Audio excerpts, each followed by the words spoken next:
नमस्कार। G20 शिखर सम्मेलन 2023 की मेजबानी और अध्यक्षता भारत कर रहा है। इसी क्रम में 17 अप्रैल से होने वाली कुछ बैठकों के लिए वाराणसी पूरी तरह से तैयार है। और वाराणसी जिला प्रशासन की ओर से और क्या क्या तैयारियां की जा रही हैं, आज इसी बिंदु पर चर्चा करने के लिए हमने अपने स्टूडियो में आमंत्रित किया है वाराणसी के जिलाधिकारी श्री एस राजलिंगम जी को। बहुत बहुत स्वागत है सर आपका हमारे स्टूडियो में। सबसे पहले आपसे जानना चाहेंगे कि G20 है क्या, क्या उद्देश्य है इसका? G20 विश्व के 20 विकसित देशों का एक ग्रुप है जी, जिसमें विश्व स्तरीय कुछ बिंदुओं पे वो चर्चा की जाती है और ये गौरव का विषय है। इस बार भारत को उस ग्रुप के नेतृत्व करने का अवसर मिला है और वाराणसी के लिए और गौरव की बात है कि हमारे इतनी पुराने जो शहर है उसकी जो हिस्ट्री है, उसकी जो सांस्कृतिक रिचनेस है, उसको प्रदर्शित करने का एक अच्छा अवसर मिला है।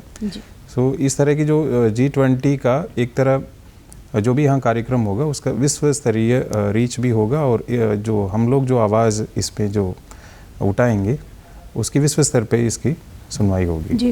वाराणसी जिला प्रशासन किस तरह की खास तैयारियों में लगा हुआ है मेहमानों की अगुवाई के लिए? जैसे इसमें मुख्य रूप से सारे काम को करने के लिए हमने अलग अलग कमेटियाँ जो बनी है जी, और विशेष हम लोगों का फोकस इसमें रहा कि शहर की जो सौंदर्यीकरण है, शहर को और स्वच्छ बनाने का और जो आने वाले मेहमानों को हम लोग किस तरह का उनका जो स्वागत करेंगे। अब जब सौंदर्यीकरण की बात करें उसमें तो एक तो आप सड़क जो दोनों साइड का सौंदर्यीकरण तो चल ही रहा है जी। इसके अलावा जो जन सहभागिता के माध्यम से और सरकारी जो इंस्टीट्यूशंस है उनके माध्यम से भी, जैसे दीवार में आपने देखा होगा कि फसाड पेंटिंग हो रही है, घाटों में फसाड लाइटिंग की व्यवस्था है और पूरे स्ट्रेच में लैंडस्केपिंग और हार्टिकल्चर का काम भी चल रहा है। इसी प्रकार हमारे सारे जो लाइटिंग्स है और जो उसको भी हम लोग सुदृढ़ करा रहे हैं जी। सो एक जैसे त्यौहार जैसे माहौल और इस बहाने जो है शहर को और सुंदर बनाने का कार्यक्रम चल रहा है जी। जो आगामी 17 अप्रैल से जो बैठकें होने वाली है, क्या विषय रहेगा, किन विषयों पर चर्चा होगी इसमें? वाराणसी में लगभग 5 बैठकें प्रस्तावित है विभिन्न श्रेणी के। उसमें जो अप्रैल 17 से 19 तारीख तक जो बैठकें होगी, इसमें विश्व स्तरीय जो कृषि क्षेत्र से जुड़े हुए हमारे जो वैज्ञानिक हैं उनकी यहाँ पे एक फर्स्ट मीटिंग होगी जी। सो उसमें पूरा का पूरा एक तो उनका इंडोर मीटिंग रहेगा।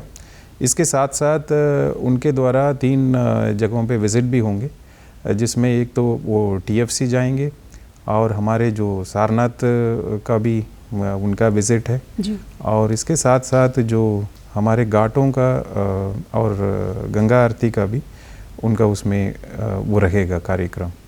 सो इस प्रकार वो कृषि से जुड़े हुए कई सारे मुद्दे हैं और इसमें जो हम लोग जो नए नए तकनीक जो यूज़ कर रहे हैं जी, सो उसके बारे में ये पहला जो मीटिंग रहेगा कृषि के क्षेत्र के लिए विशेष रूप से। हाँ, कृषि के जो वैज्ञानिक है विभिन्न देशों के, उन वैज्ञानिकों का वो आएंगे और हमारे जो इंडियन एग्रीकल्चर ऑफ इंडियन जो रिसर्च इंस्टीट्यूट है जी, और उनके द्वारा जो भारत में इस क्षेत्र में जो काम जो चल रहा है उसके बारे में भी उसमें प्रस्तुतिकरण दिया जाएगा।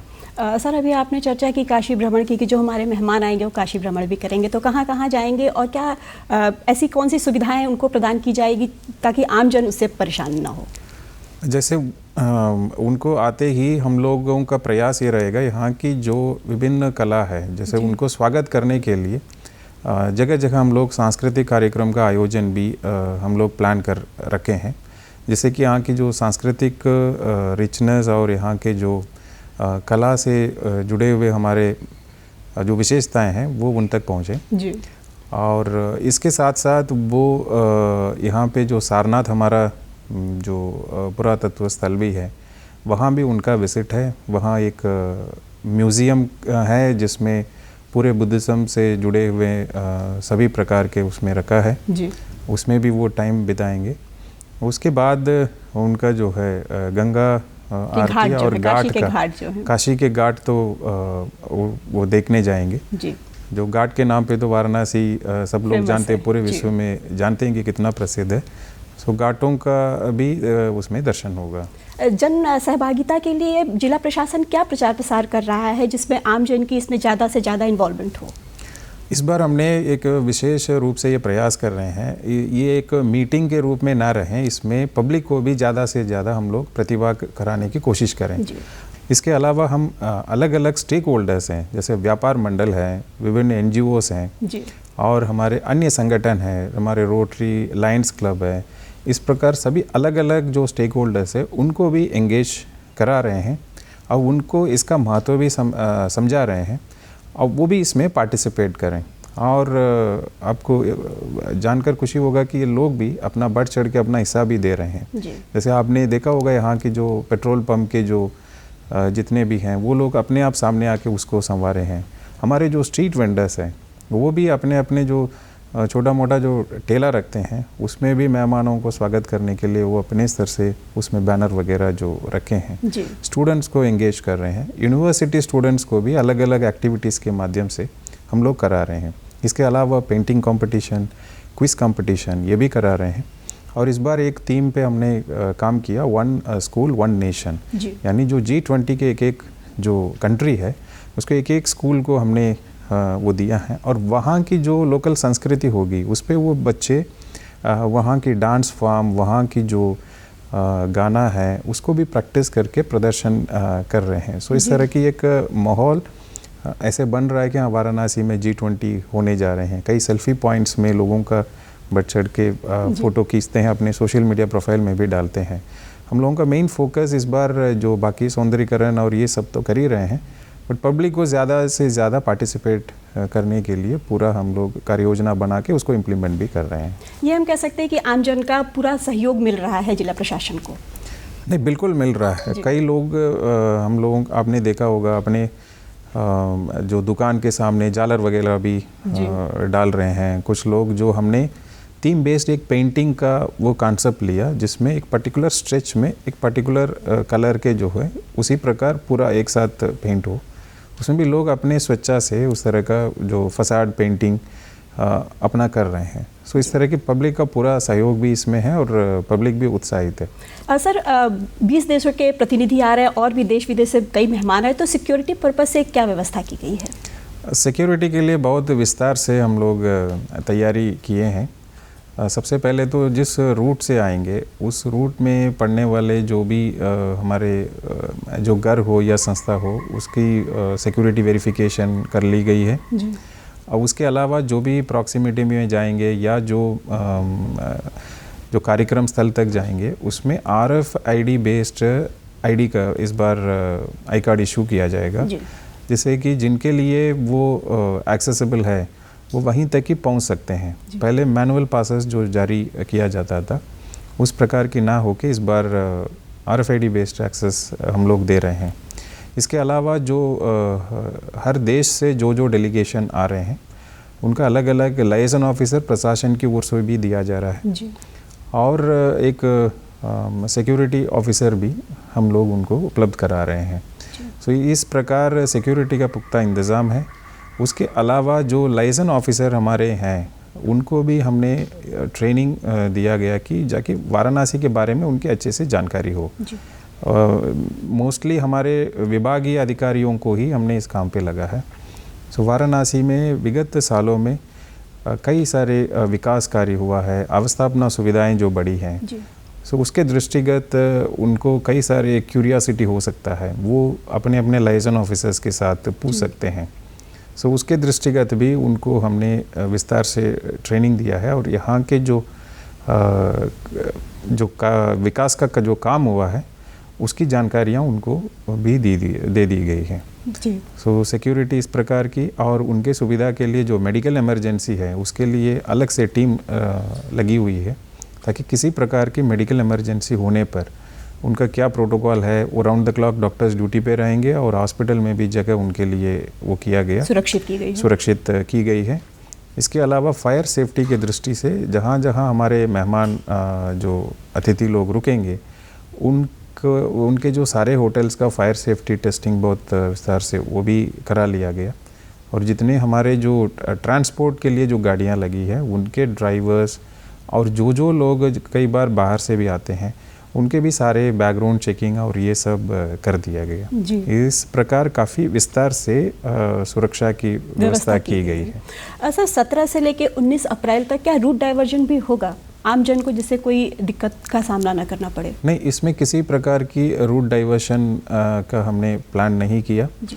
ये अपना जो आएंगे, और जैसे मैंने पहले कहा था इनका पूरा इवेंट इंडोर है जी। इसके अलावा जब विजिट में जाएंगे सुरक्षा की दृष्टि से इनकी सिक्योरिटी का हम लोग ध्यान रखेंगे और पब्लिक को किसी प्रकार की इनकन्वीनियंस नहीं होगा जी। ब्रांड और ग्रीनरी के लिए क्या व्यवस्था की गई है जिला प्रशासन की ओर से? जैसे आपने भी देखा होगा, अब एयरपोर्ट से जब आते हैं और शहर में जो मुख्य द्वार पे कई जगह हमने बैकलिट LED के माध्यम से इनको आने वाले डेलीगेट्स को हम लोग स्वागत कर रहे हैं। जगह जगह जो है आपके जहाँ जहाँ ग्रीनरी इसके पहले नहीं थी वहाँ पे ग्रीनरी हम लोग डेवलप कर रहे हैं, और सेल्फी पॉइंट्स के माध्यम से G20 का हम लोग जो डेलीगेट्स है उनको स्वागत करने का वहाँ पे रखे हैं। कई टोपियारी यहाँ पे आया हुआ है जी। और शहर के ऐसे कई इलाके हैं जहाँ पहले थोड़ा सा ध्यान कम जाता था, उसको भी लैंडस्केपिंग करा के वहाँ पे G20 डेलीगेट्स को वेलकम करने के लिए करा रहे हैं। इसके अलावा जो जैसे मैंने पहले बोला था, हमारे लाइजन ऑफिसर्स जो उनके साथ प्रॉक्सिमिटी में रहेंगे उनको भी हमने ट्रेनिंग दिए हैं, और पब्लिक के बीच में भी हम लोग जाके G20 के बारे में उनको जागरूक करा रहे हैं। तो ये कह सकते हैं कि जिला प्रशासन पूरी तरह से मुस्तैदी से तैयार है? नहीं, हम पूरी तरह से सारे तैयार हैं, और कई डिपार्टमेंट इसमें साथ में एक टीम के तौर पे हम लोग काम कर रहे हैं, और भी 4 इवेंट्स यहाँ इसके अलावा भी प्लान्ड है। सो उसके लिए भी एक तैयारी इस प्रकार कर रहे हैं, यहाँ जो भी काम होगा वो परमानेंट नेचर का होगा, ताकि ये जैसे मैंने शुरू में कहा था शहर को एक बार अगर सुंदर बना लेते हैं फिर वो कंटिन्यूस को रखना चाहिए भी और रखना पड़ेगा भी। हाँ, उस उद्देश्य से ही हम लोग सारा काम अभी कर रहे हैं। सो ये एक परमानेंट फीचर बनेगी जी। और जो इसके अलावा भी यहाँ जैसे पर्यटक का भी कई गुना यहाँ बढ़ोतरी हुई है, उनको भी और एक अच्छा एक्सपीरियंस काशी में आने के बाद मिलेगा, उस उद्देश्य से ये कार्य किया जा रहा है जी। आम जनता से क्या अपील करना चाहेंगे कि और ज़्यादा से ज़्यादा आगे बढ़कर आए और मेहमानों की अगुवाई करें, इस सम्मेलन को सफल बनाएं? आम जन से क्या अपील करना चाहेंगे? नहीं, अपील उनसे ये रहेगा कि G20 एक अवसर है, इस बहाने हमें वाराणसी से जुड़े हुए इतने हजारों साल का जो इतिहास है, परंपरा है, संस्कृति है, उसको प्रदर्शित करने का और एक अवसर मिला है इस शहर को और सुंदर और स्वच्छ बनाने का। सो हम सब मिलके आने वाले मेहमानों को स्वागत भी करेंगे, और हमारे जो सबसे जो एक कल्चरल रिचनेस है, एक ट्रेडिशन है, यहाँ की जो हिस्ट्री है, उसको भी उनको प्रदर्शित करेंगे। श्री एस राजलिंगम जी, आप हमारे स्टूडियो में पधारे और हमारे दर्शकों को इतनी अच्छी जानकारी दी G20 के बारे में, इसके लिए आपका बहुत बहुत धन्यवाद। बहुत बहुत धन्यवाद।